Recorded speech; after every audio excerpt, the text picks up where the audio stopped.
Last Saturday, October 30th, ghosts and ghouls, mass psychopaths and witches, and even the Grinch came together to take over downtown Truth or Consequences the night before Halloween as part of 2021's Harvest Fest and Trick or Treat downtown. I started the evening on Broadway in front of A&B Drive-In, where trick-or-treaters began to get their sugar fix before making my way up the street.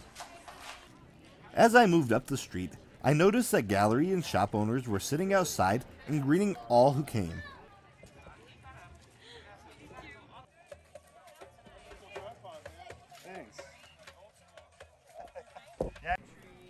As I got closer to Foch Street, the crowds of creatures and characters continued to grow.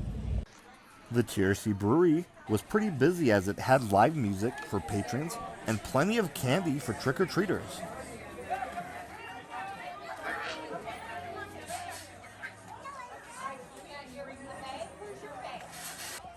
For the Night of the Dead, there was plenty of life downtown as most businesses chose to participate some way or another.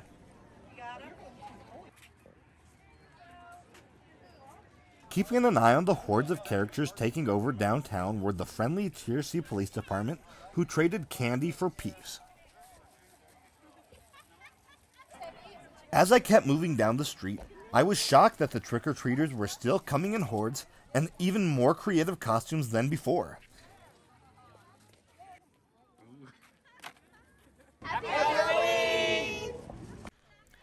As I made it down to Bullock's Grocery, I decided to make my way over to Main Street, where I came across the Center Fine Art Gallery, where trick-or-treaters became judges for a jack-o'-lantern carving contest.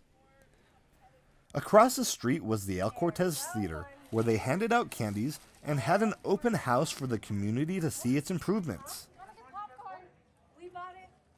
Down the street, galleries and shops continued to hand out candy, while the folks at Rebel Roadrunner hosted their own costume contest.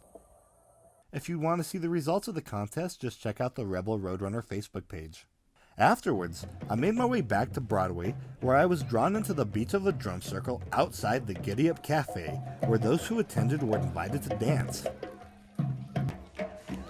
Not long afterwards, the dance area cleared and a fire dancer put on a show to close out the evening and scared off the creatures who took over downtown TRC.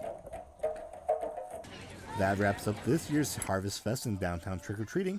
I'm Adrian Chavez from the Sierra County Sentinel, signing off.